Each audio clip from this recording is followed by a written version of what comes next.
दोस्तों, भाइयों में अक्सर छोटी मोटी जमीन जायदाद के पीछे लेकर पारिवारिक झगड़े इस कदर बढ़ जाते हैं कि आपने उनके परिणामों के बारे में तो बहुत कुछ देखा भी होगा, सुना भी होगा, समझा भी होगा कि उनके परिणाम कितने खतरनाक हो सकते हैं।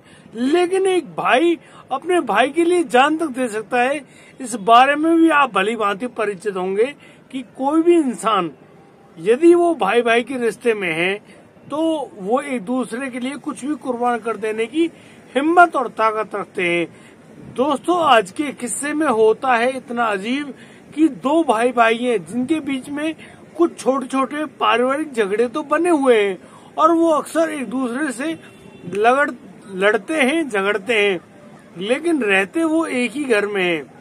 लेकिन यहाँ पर बड़े भाई की पत्नी को जब छोटा देवर बिल्कुल रास नहीं आता है तो वो अपने छोटे देवर से करने लगती है झगड़ा। और दोस्तों, इस रोज रोज के झगड़े से तंग आकर एक दिन वह छोटा देवर कर देता है इतना भयंकर, इतना खौफनाक कांड जिसे जानकर आप लोग भी दंग रह जाएंगे। और उसका भाई भी अपने हाथ मलते रह गया कि उसके भाई ने ऐसा क्या कर दिया जिसे वह बिल्कुल भी किसी भी हद तक ठीक नहीं कर पाएगा। आखिर उस देवर ने अपनी भाभी के साथ ऐसा क्या किया, आइए जानते हैं पूरी घटना में विस्तार से। नमस्कार, आदाब, सत श्री अकाल दोस्तों, मैं भीषम प्रकाश स्वागत करता हूं आपका हमारे YouTube चैनल किस्से क्राइम कर। दोस्तों, पूरी घटना की जानकारी के लिए आप बने रहिए हमारे साथ वीडियो में अंत तक। और दोस्तों, यदि आप पहली बार इस चैनल पर आए हैं तो हमें सब्सक्राइब करें, नोटिफिकेशन की बेल को दबाना बिल्कुल ना भूलें। दोस्तों, आज का बेहद ही हैरान कर देने वाला मामला सामने आया है मिर्जापुर, उत्तर प्रदेश से। दोस्तों, जी हाँ, वही मिर्जापुर जिसकी शीर्षक से एक बहुत बड़ी OTT चैनल पे ऐसा वेब सीरीज आई थी जिसे लोगों ने बहुत ज्यादा पसंद किया था। दोस्तों, उसी मिर्जापुर का एक गांव होता है जमुरा। जमुरा गांव में एक दिन सुबह सुबह जब एक छोटी सी लड़की जाती है अपने पड़ोसन के घर में और वहाँ गेट पर खड़े होकर वह जोर जोर से आवाज लगा रही होती है। दोस्तों, यहाँ पर जब उसकी आवाज होती है वह जोर जोर से कह रही है, रोजी चाची, रोजी चाची, दरवाजे खोलिए, मैं कुछ आपका सामान लौटाने के लिए आई हूँ, अपना सामान ले लीजिए, लेकिन रोजी हो तो दरवाजा खोले। दोस्तों, रोजी दरवाजा नहीं खोलती है। उस छोटी बच्ची की इस चीख पुकार को सुनकर आस पड़ोस के सभी लोग इकट्ठे हो जाते हैं। और दोस्तों, सभी लोग पूछ रहे होते हैं, बेटे क्या बात है? तो वह लड़की कहती है कि हमारी अम्मी ने रोजी चाची से 1 कटोरी चीनी ली थी और मैं इसी चीनी को लौटाने के लिए आई हूँ, लेकिन रोजी चाची दरवाजा नहीं खोल रही है। दोस्तों, अब और भी जो लोग होते हैं आस पड़ोस के, जो पड़ोसी होते हैं, वो उस रोजी का दरवाजा खुलवाने का प्रयास करते हैं, लेकिन वह रोजी उस दरवाजे को नहीं खोल पा रही होती है। तभी एक बड़ा लड़का आकर वहाँ जो उस घर का जो जंगला है उससे झांककर देखता है तो वह जोर से चिल्ला उठता है। उसके चिल्लाने की वजह क्या रही होगी, उसको जब पूछते हैं तो वह कुछ भी बोलने से इनकार कर देता है और वह कहता है कि भीतर इतना भयानक कांड हुआ पड़ा है जिसको देखकर मेरी तो चीख निकल गई, मैं उसको नहीं बता पाऊंगा, आप लोग खुद देख लीजिए। दोस्तों, अब सभी लोगों के लिए वह कौतूहल का विषय बन जाता है और 3-4 लोग अब उस जंगले से झांककर देख रहे होते हैं तो वो सभी लोग सकते में आ जाते हैं कि वहाँ पर एक महिला के साथ ऐसा क्या हुआ पड़ा है कि पूरे घर में खून ही खून बिखरा पड़ा है। दोस्तों, अब कोई भी लोग उस घर के दरवाजे को नहीं खटखटाते हैं और डर जाते हैं। अब उसी डर के कारण वो लोग उस घर से दूर हट जाते हैं और इसी बात पर 112 नंबर फोन पे फोन किया जाता है और पुलिस की जो तत्पर टीम होती है वह तुरंत वहाँ मौका वारदात पे पहुंच जाती है। पुलिस के वहाँ पहुंचने पर जब उस कमरे का दरवाजा खोला जाता है तो उस कमरे के अंदर रोजी, जो कि वह एक महिला थी, वह महिला अपने कमरे में मृत पड़ी हुई है। यहाँ रोजी के धड़ से उसका सर अलग किया हुआ है, यानी कि सर अलग पड़ा हुआ है और जो बाकी बचा हुआ धड़ है वह एक साइड में पड़ा हुआ है और बहुत सारा खून वहाँ पर बिखरा पड़ा है। आखिर यह हत्याकांड किसने किया, इसके बारे में किसी के पास कोई भी सूचना नहीं है। दोस्तों, अब रोजी की जो सास ससुर होते हैं और भी परिवार के लोग होते हैं, उनके बारे में, इस सूचना के बारे में जानकारी जुटा रही होती है पुलिस। तो यहाँ पर उसकी सास से जब पूछा जाता है कि रोजी के साथ ऐसा क्या किया, रोजी के साथ ऐसा किसने किया है, क्या आपको इसके बारे में कोई जानकारी है, तो यहाँ पर रोजी की सास कुछ भी नहीं बता रही होती है। लेकिन पुलिस इस सूचना को पाकर संतुष्ट नहीं होती है। वह इसी बारे में अब वहाँ के आस पड़ोसियों से पूछ रही होती है और उनकी जानकारियां जुटा रही होती है कि आखिर यहाँ पर कल रात क्या हुआ था। ये जो मामला है ये 31 दिसंबर का है और ये जो सूचना मिली है पुलिस को 1 जनवरी 2024 को मिली है। दोस्तों, मैं आपको बता दूं, यहाँ पड़ोसी बताते हैं पुलिस को कि जो रोजी है, रोजी का कल झगड़ा हुआ था इसके देवर जावेद से। जावेद जो कि इनका छोटा देवर लगता है, वह अपने बच्चों को लेकर बगल के कमरे में रहता है और ये रोजी यहाँ पर अपने परिवार के साथ रहती है। रोजी के अभी कोई औलाद नहीं है और रोजी का पति इंकलाब जो दिल्ली में जॉब करता है, वह एक कंपनी में कार्य कर रहा है और वह दिल्ली में ही रहता है। यहाँ पर जावेद और इंकलाब के बीच में अक्सर पारिवारिक जमीन जायदाद के बंटवारे को लेकर बहसबाजी होती रहती है। छोटे मोटे झगड़े भी दर्ज किए गए, लेकिन वो कोई इतने बड़े मामले नहीं है कि जावेद या इंकलाब इतना बड़ा कांड कर दें। दोस्तों, यहाँ पड़ोसी बता रहे होते हैं कि कल शाम को भी रोजी और जावेद के बीच में बहुत ज्यादा कहासुनी हो गई थी और फिर कुछ देर बाद यह कहासुनी भी शांत हो गई थी और जावेद अब गालियां देता हुआ इस घर से निकल गया था। अब मालूम नहीं कि जावेद ने क्या किया है। तो दोस्तों, यहाँ पर जावेद की जो माँ होती है वह अंदर से बुरा भला कहते हुए बाहर झांकती है और पड़ोसियों को गालियां सुनाती हुई कहती है कि जावेद क्या तुम्हारा दुश्मन है, तुम जावेद का नाम क्यों लेते हैं। तो जावेद ने क्या किया है, जावेद तो सिर्फ बहस ही तो रहा था। दोस्तों, इस बात पर पुलिस अब दोबारा से उस जावेद की माँ की तरफ, जो कि रोजी की सास भी है, उससे पूछताछ करने के लिए पुलिस दोबारा सवाल दागते हैं उनकी माँ पर। तो यहाँ उसकी माँ कहती है कि साहब, यहाँ पर हम आपको क्या बताएं, जावेद ने इस रोजी को नहीं मारा है, जावेद ने अपने आप को ही मौत के घाट उतार दिया है।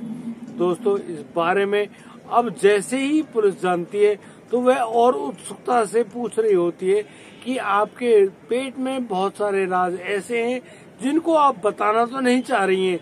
लेकिन यहाँ पर कोई जावेद या रोजी नहीं पूछ रही है, यहाँ पर तो पुलिस और कानून पूछ रहा है कि यदि आप यह हमें बता दोगी तो हम बहुत जल्दी ही दूध का दूध और पानी का पानी कर देंगे। तो यहाँ पर रोजी की सास जावेद की माँ बता रही होती है कि मेरे 2 बेटे हैं, बड़ा बेटा इंकलाब और छोटा बेटा जावेद है। दोनों के शादी हो गई है और दोनों अपने अपने कमरों में रह रहे होते हैं। इंकलाब जो कि दिल्ली में रहकर एक जॉब करते हैं कंपनी में, वह अक्सर दिल्ली में ही रहता है और जब भी उसकी छुट्टी होती है वह अपनी पत्नी रोजी के पास आकर यहाँ पर रह रहा होता है।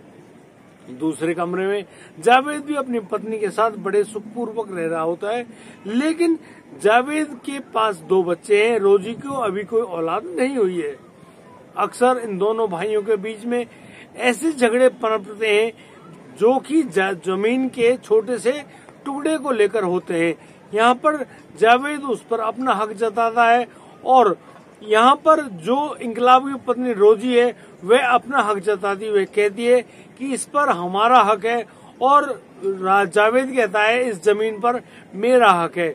यहाँ पर हम उन दोनों के बीच में काफी बार सुलझाने की कोशिश भी करी है, लोग उन दोनों को समझाया बुझाया भी है, उनसे कहा भी है कि इस छोटी सी जमीन के लिए अब ऐसे क्यों लड़ते हैं।